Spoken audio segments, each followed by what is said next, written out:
يا أيها الناس اتقوا ربكم الذي خلقكم من نفس واحدة وخلق منها زوجها وبث منهما رجالا كثيرا ونساء واتقوا الله الذي تساءلون به والأرحام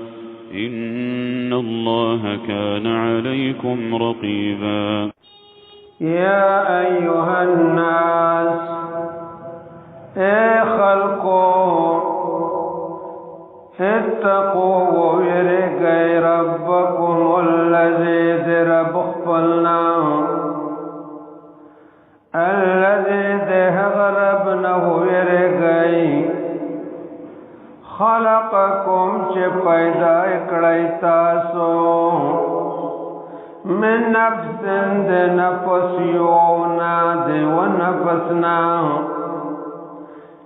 وخلق پیدا کڑ اذا منها لده نفسنا زوجها جوڑد ده چه بی حوازا وبث خوار کڑے دے منہما دے دوارنا رجالا سڑے کثیرا دیر ونساء او خزدر واتقوا اللہ او ورگئی دے اہلا تہلانا الذي ده غزات نهو يرغي تساءلون چد یوبل سوال کوي چتا سد یوبل حق نغړی به ده غپنم سرا فواسط ده غسرا والارحام او ورغه در پرکولو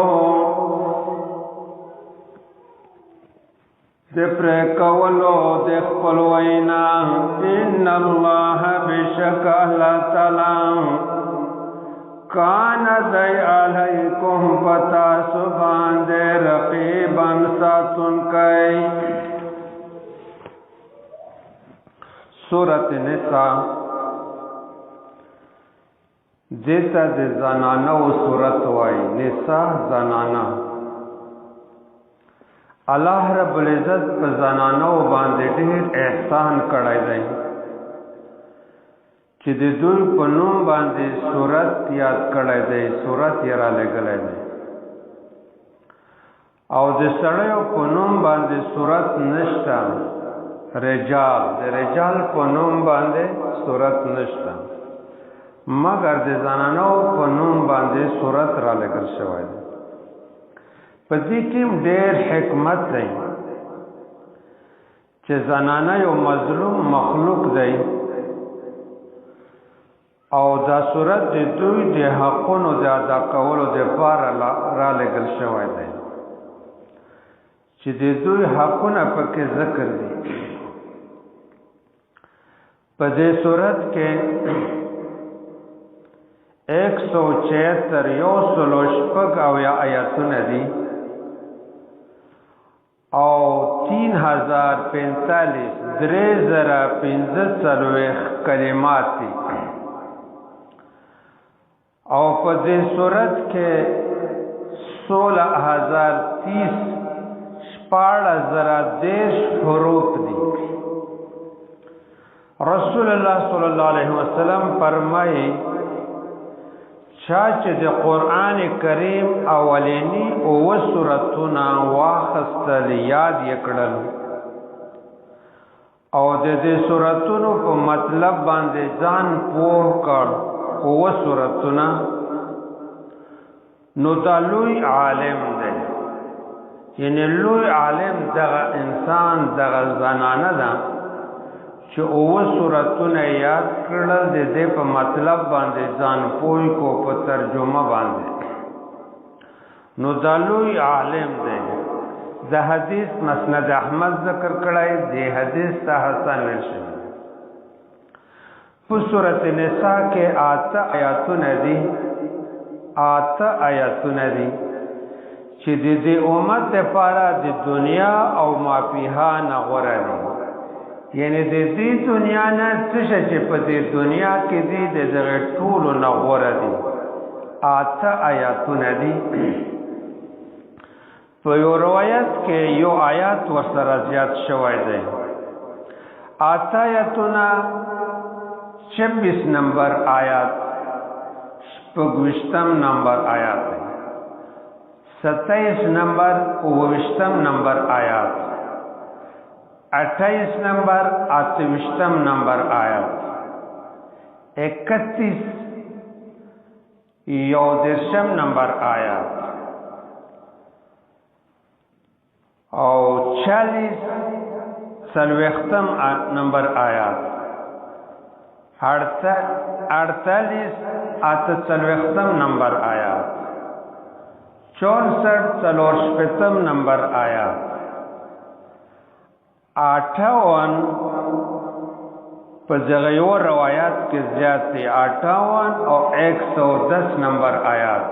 58 او 110 نمبر آیات زده سے آیاتونه دي چې رسول الله صلی الله علیه وسلم فرمایي چې د دنیا نه او په دې دنیا کې څه دي د دې نه غوړه دي د حدیث قرطبی ذکر کړی دی دریم 5 جول 161 صفحه شعب الاعمان کې هم د حدیث ذکر شوی دی نزول دغه صورت شدی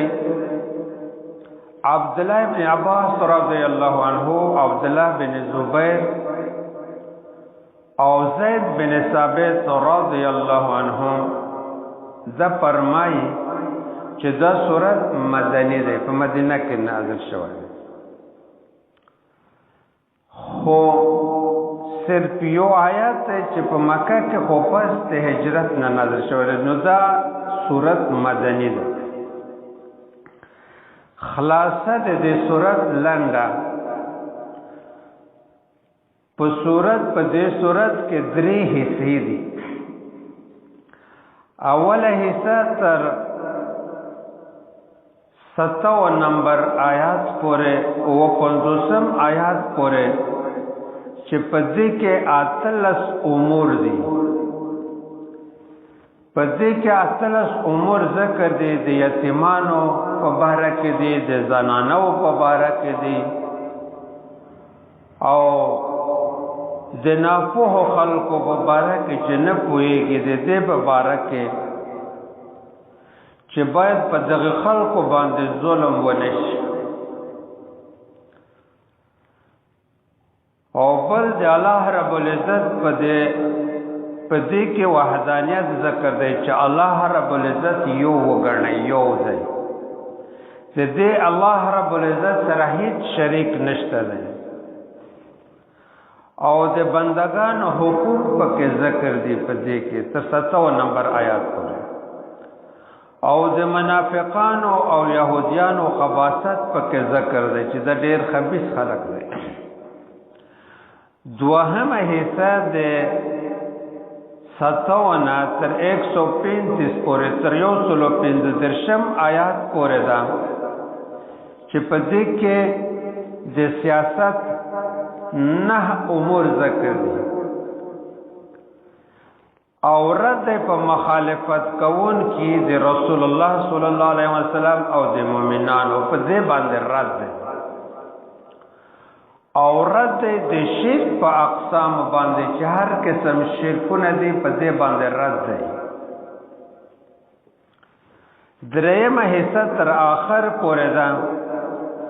چې په هغه کې د منافقانو او يهوديانو خباثت ذکر دی چې د ډېر خبيث خلق دی دین ته ډېر نقصان رسوي څومره نقصان چې منافق رسوي یقینا اسلام ته ټول اسلام چې بربادي کې د منافق د وجنه هغه منافق چې په زړه کې کفر په خله باندې اسلام چیغي وایي او بیا ترغیب د قران عظیم شان ته يا أيها